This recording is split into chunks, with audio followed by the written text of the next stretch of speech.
Sometimes the most dangerous man in America is the one who doesn't look dangerous at all. Rain slammed against the empty highway outside Augusta, Georgia, turning the gas station windows into trembling mirrors of blue and red police lights.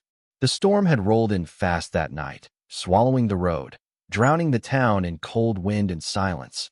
But under the flickering neon sign of Murphy's Fuel Stop, silence was the last thing anyone felt. A crowd had begun to gather near pump number 4, their faces pale beneath the flashing lights, their phones raised but their voices low, like nobody wanted to admit they were watching something terrible unfold in real time. Marcus Reed stood near the hood of his old black pickup truck with both hands visible, his breathing uneven but controlled, rain dripping from the sleeves of his dark hoodie. He wasn't yelling. He wasn't resisting. He kept glancing toward the small white pharmacy bag sitting on the passenger seat beside him like it mattered more than anything else in the world. "Officer, my mother's waiting on this medication," he said quietly, his voice almost disappearing beneath the storm. But Officer Ethan Cole didn't hear concern in Marcus's voice. He heard attitude. Or maybe he heard something worse. The kind of suspicion men like Ethan carried long before they ever put on a badge. Tall, broad-shouldered, and already irritated from a 12-hour shift, Ethan tightened his jaw as rain rolled down the brim of his cap. "Step away from the vehicle," he barked again, one hand resting near his holster while the other pointed aggressively toward the wet pavement. "You fit the description." Marcus blinked slowly. Description of what? Ethan took 2 hard steps forward.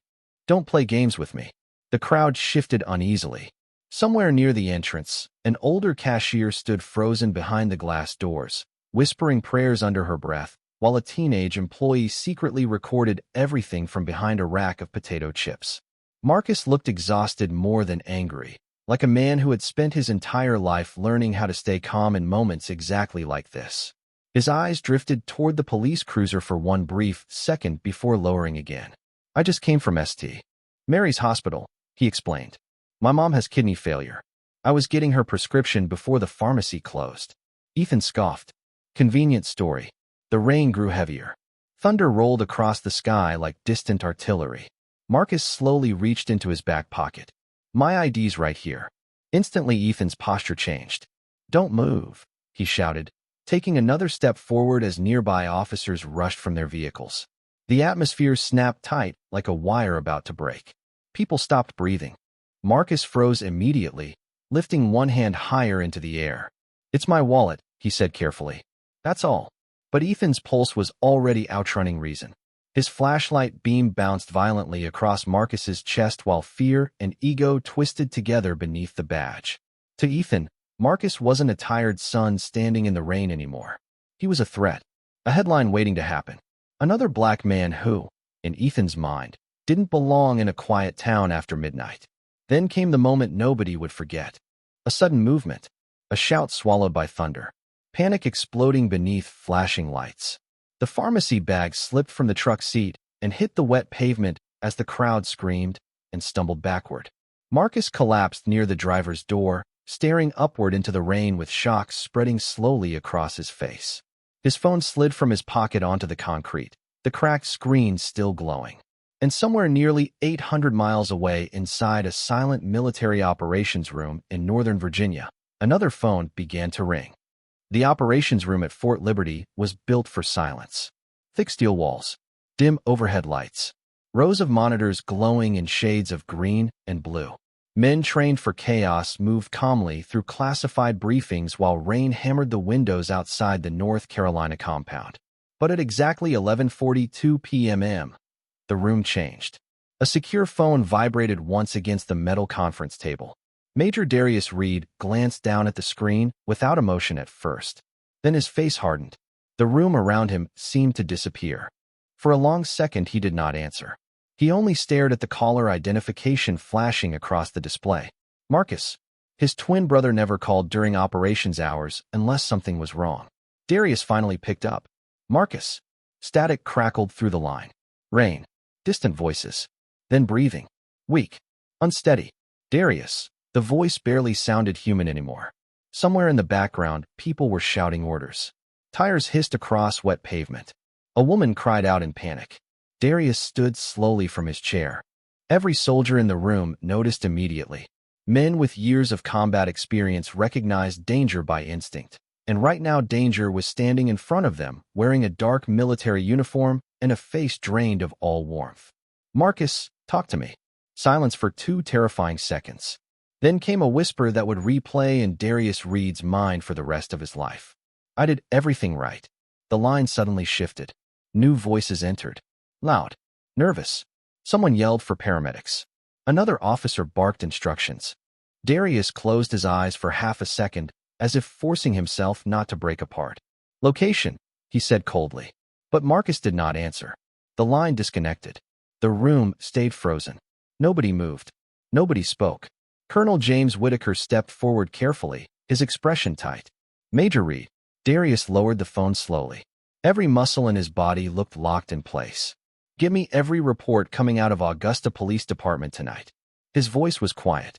Too quiet. Whitaker frowned. "What happened?" Darius looked toward the rain outside the reinforced windows. "My brother was shot." The air changed instantly. Conversation stopped. Chairs scraped softly against the floor. One of the intelligence officers quickly moved toward a nearby terminal, while another began pulling regional police frequencies. Darius remained standing near the table, one hand resting flat against the cold steel surface, as if it were the only thing keeping him grounded. Most people who met Darius Reed saw discipline first.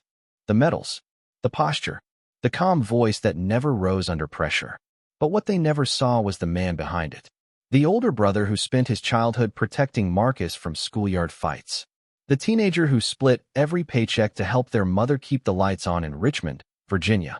The soldier who crossed deserts and war zones, yet still called his twin every Sunday afternoon without fail. Marcus was the part of Darius that still believed people could be good. That was why losing him felt impossible. Across the room, surveillance footage from the gas station finally loaded onto a monitor. Grainy rain-covered video flickered across the screen. Blue and red lights. A crowd. Marcus near the truck. Officers surrounding him. Darius stepped closer slowly, his face unreadable now. The footage had no audio, but it did not need any. He saw Marcus raise his hands. He saw fear spreading through the crowd. He saw his brother trying to explain something calmly, while Officer Ethan Cole advanced aggressively through the rain. Then the footage froze. One frame. Marcus collapsing near the truck door, while people scattered backward in panic. Nobody in the room breathed. One young analyst quietly whispered, "Oh my God." But Darius did not react. That was the frightening part. No anger. No shouting. No tears. Just silence. The kind of silence that came before storms people never survived. He reached into his pocket and pulled out an old silver coin worn smooth around the edges. Marcus had given him the matching coin before his first deployment overseas, nearly 15 years earlier. "Stay alive," little brother had said back then. Now Darius stared at the coin for one long moment before slipping it back into his palm. "Prepare transportation," he said. "I am going to Georgia." By the time the ambulance disappeared into the storm, the parking lot outside Murphy's fuel stop looked less like a crime scene and more like a battlefield after everyone realized they had chosen the wrong side. Rainwater carried shattered reflections of police lights across the pavement, while nervous officers whispered near their cruisers, avoiding eye contact with the growing crowd of witnesses.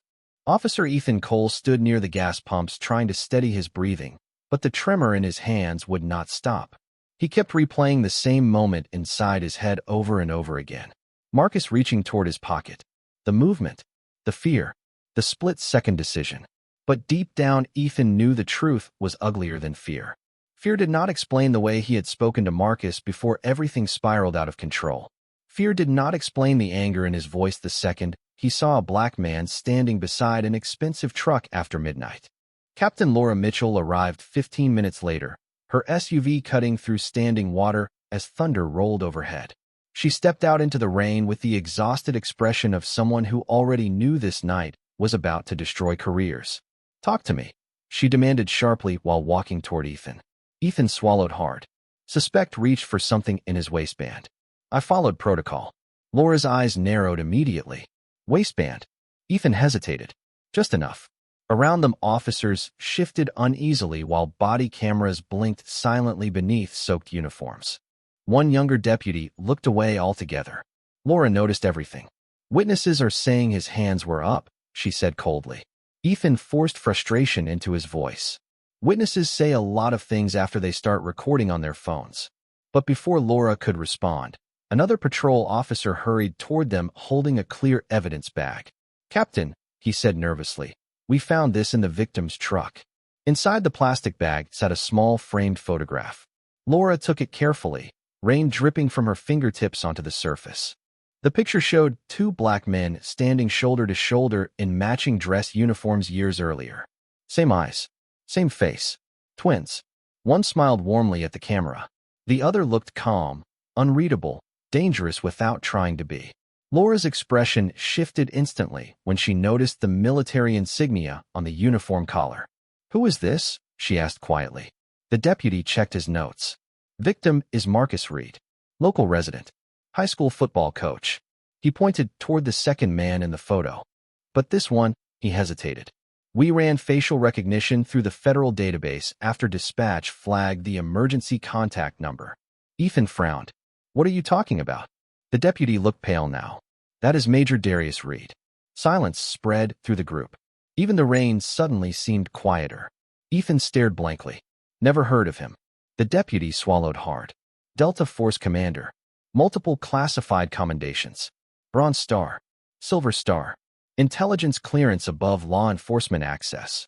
Another officer muttered softly under his breath. "Oh no." Laura lowered the photograph slowly. For the first time that night, genuine concern crossed her face.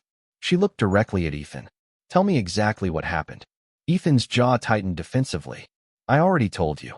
"No." Laura snapped, stepping closer. "You told me your version." The younger deputy shifted nervously before speaking again. "Captain, there is more." He held up a second evidence bag containing Marcus's cracked cell phone. The phone was still connected after the incident. Laura frowned. "Connected to who?" The deputy looked toward Ethan before answering. Major Reed heard everything. Somewhere in the distance, thunder shook the sky hard enough to rattle the gas station windows. Ethan felt something cold settle into his stomach for the first time all night. Not guilt, not regret. Fear. Real fear. Because suddenly this was no longer about a routine police report buried inside another small southern town. This was bigger now. Much bigger. And deep inside Fort Liberty, a military transport jet had already begun preparing for departure. Rainwater rolled down the courthouse steps in silver streams as Naomi Carter stepped into the cold Richmond evening surrounded by federal agents in dark overcoats. Camera flashes burst across the storm like lightning, reporters shouting questions that tangled together beneath the sound of thunder overhead. But Naomi did not slow down. Her posture remained calm, composed, untouched by the chaos erupting around her. Behind the courthouse windows, silhouettes moved frantically through the hallways as investigators sealed offices and escorted officers into questioning rooms one by one. The city had not seen anything like this in decades. Marcus Dale remained seated alone inside the nearly empty courtroom long after everyone else had left. The wooden benches around him sat abandoned beneath the harsh fluorescent lights, making the room feel colder than before. For the first time in his career, the silence no longer protected him. It accused him. Every whispered complaint ignored over the years now echoed back through his mind with unbearable clarity. Faces he had forgotten suddenly returned to him. Nervous young men during traffic stops. Elderly women forced to defend themselves for crimes they never committed. Mothers crying quietly while he dismissed them with paperwork and indifference. He used to believe authority meant never having to explain himself. But sitting there now with his badge removed from his chest, Marcus realized something terrifying. The system had not collapsed because Naomi fought harder than everyone else. It collapsed because too many people inside it stopped believing the lies. Downstairs in the courthouse basement, federal analysts sorted through stacks of financial records, archived complaints, and internal emails buried for years beneath layers of bureaucracy. Officer after officer was brought into holding rooms for questioning. Some denied everything. Others remained silent. A few quietly asked for attorneys before investigators even finished introducing themselves. Fear had spread through the department faster than anyone expected. Not fear of punishment. Fear of exposure. Across town, Richmond residents gathered inside restaurants, barbershops, churches, and apartment living rooms watching the story unfold across television screens. Naomi Carter's image appeared everywhere now. Calm eyes, steady voice.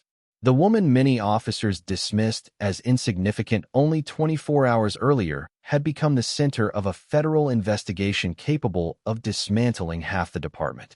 But Naomi herself sat quietly inside a government sedan parked beneath the rain outside a small brick church on the east side of the city. She stared through the window as choir music drifted softly from inside the building. Her expression remained thoughtful, almost distant. Beside her, Agent Daniel Reeves finally broke the silence. "You did it," he said quietly. Naomi lowered her eyes for a moment before answering. "No," she replied softly. "The truth did." Daniel studied her face carefully. Most people would want revenge after what happened in that courtroom. Naomi gave a faint smile that carried no joy. "Revenge is loud," she said. "Justice is patient."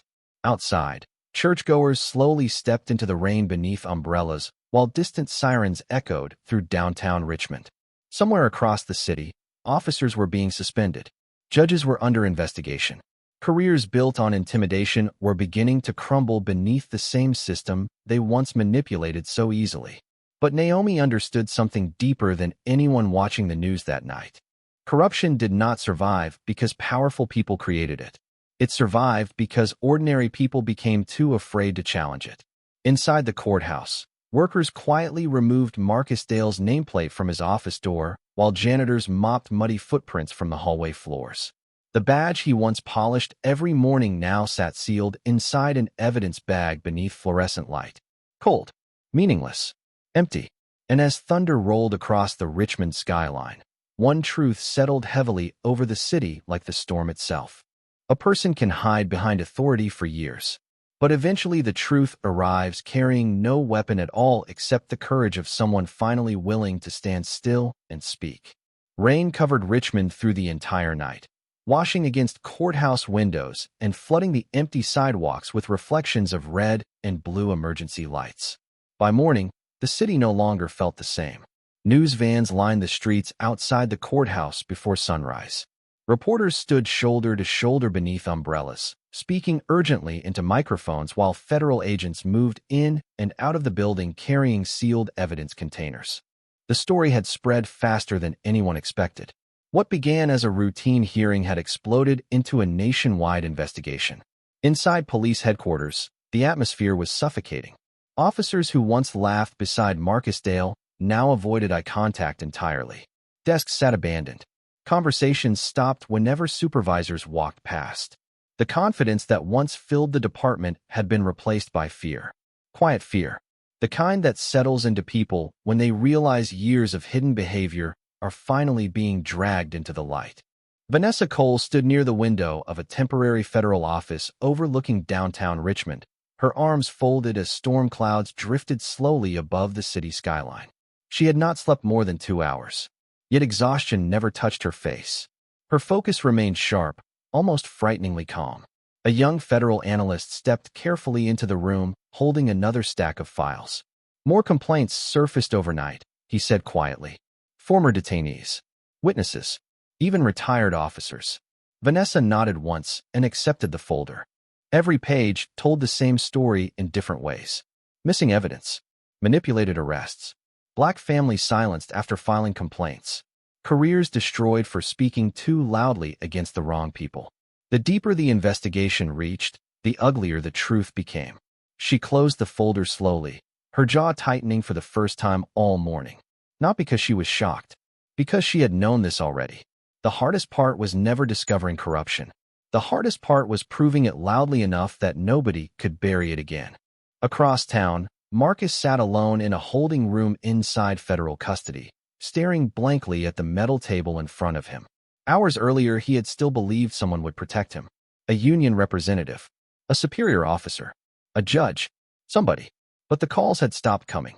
The silence around him now felt colder than handcuffs ever could. He replayed the courtroom moment over and over in his mind. Vanessa standing calm while his entire world collapsed around him. Her voice, her eyes, the certainty she carried without raising her tone once. For the first time in years, Marcus was being forced to confront something he spent his entire career avoiding. himself. Meanwhile, outside the federal building, protesters gathered despite the rain. Some held signs demanding accountability. Others simply stood in silence beneath umbrellas, watching the courthouse steps where officers once walked confidently without consequence. Among the crowd stood the young black woman from the courtroom gallery, the same woman Vanessa had noticed before leaving. Her name was Danielle Brooks, a 23-year-old law student who had nearly dropped out after watching her brother lose his life to a wrongful arrest years earlier. But yesterday changed something inside her. Watching Vanessa refuse to break had awakened a feeling Danielle thought she lost long ago. Hope. Real hope. Later that afternoon, Vanessa finally stepped outside the federal building. Cameras exploded instantly. Questions flew from every direction. Agent Cole, how deep does this investigation go? Will more officers be arrested? Did the department try to silence you? But Vanessa did not rush. She paused at the top of the courthouse stairs while rain dripped steadily from the gray sky around her. For one brief moment, the city became silent again. Then she spoke carefully into the sea of microphones. This investigation was never about destroying law enforcement, she said. It was about protecting the people honest law enforcement was meant to serve. Her voice remained steady, but emotion quietly lived underneath every word. Power without accountability becomes fear, and fear disguised as justice destroys communities from the inside. The crowd stood motionless. Even reporters lowered their microphones slightly, because this no longer sounded like politics or public relations. It sounded personal, human, true. Vanessa looked across the crowd and noticed Danielle standing near the barricades. Their eyes met once more. Danielle placed a trembling hand against her chest, holding back tears she could no longer hide. Vanessa gave the smallest nod before federal agents escorted her back inside. And as thunder rolled softly across Richmond once again, something invisible shifted through the city. Not revenge, not victory, something quieter than that. A realization that sometimes the people treated like they do not belong are the very ones brave enough to save what everyone else allowed to rot. The courtroom no longer sounded like a courtroom. It sounded like something collapsing in slow motion. The whispers that once carried arrogance now trembled with fear. Officer Marcus Reed stood frozen near the defense table, his face drained of color as the federal agents moved across the room with calm precision. Just minutes earlier, he had mocked Naomi Carter in front of everyone. He had laughed when she stood alone beside the witness stand. He had called her a liar, a nobody, a woman pretending to belong in a place meant for real authority. But now the same room that once empowered him refused to even look him in the eyes. Naomi remained standing near the center aisle, her posture calm despite the storm unfolding around her. The overhead lights reflected softly against the polished marble floor as the chief federal prosecutor stepped beside her and placed a sealed folder onto the judge's bench. The sound alone felt heavier than a gavel strike. Inside that folder were 6 months of recordings, internal police communications, altered arrest reports, and financial transfers tied to unlawful detentions across 3 counties. Every signature, every deleted complaint, every hidden payment, all connected back to the men who once believed nobody was watching. Judge Holloway adjusted his glasses with shaking fingers, staring at the documents as if the pages themselves might burn him. The confidence he carried all morning was gone now. His voice cracked when he finally spoke. This court will recess immediately. But nobody moved, because for the first time, the room understood something terrifying. The truth had already entered the building long before the hearing began, and it was never leaving quietly. Naomi slowly turned her eyes toward Marcus. He could not hold her gaze anymore. The same officer who once smirked while humiliating her now looked like a man drowning in front of dry land. Sweat gathered beneath his collar. His breathing turned shallow. He opened his mouth once, then stopped. Words failed him because excuses always sound weak standing beside evidence. Around them, cameras from local media stations captured every second. Reporters who expected another routine misconduct hearing suddenly found themselves witnessing the collapse of an entire network hidden behind badges and courtroom walls. One of the younger officers near the back lowered his head in shame. Another quietly removed his badge and placed it onto the bench beside him without saying a word. Naomi noticed it all, but her expression never changed. She was not smiling. That was what unsettled them most. There was no revenge in her eyes, no cruelty, only exhaustion. the kind carried by someone who had spent years walking into rooms where people decided her worth before hearing her voice. She stepped forward slowly, her heels echoing across the silent courtroom. "You thought power meant humiliation," she said softly. "You thought respect belonged only to people who looked like you." Nobody interrupted her. Even the cameras seemed still. But real justice does not scream. It waits. It listens. And eventually, it remembers everything. Marcus swallowed hard, his hands trembling against the table edge. The courtroom doors opened again as federal investigators escorted several internal affairs officials inside. The same men who ignored complaints for years now avoided eye contact with everyone around them. Outside the courthouse windows, rain began falling over the city, streaking against the glass like the sky itself had finally grown tired of holding everything back. Naomi picked up her folder and paused near the exit. For a brief second, she looked back at the courtroom one last time. Not with triumph, not with anger, but with the quiet sadness of someone who already knew this story was never only about her. Because somewhere beyond those courthouse walls were countless others who never had evidence, never had cameras, never had someone powerful enough to believe them. And as the federal agents placed Marcus Reed into custody, the room finally understood the truth he had ignored from the very beginning. A badge can silence a person for a moment,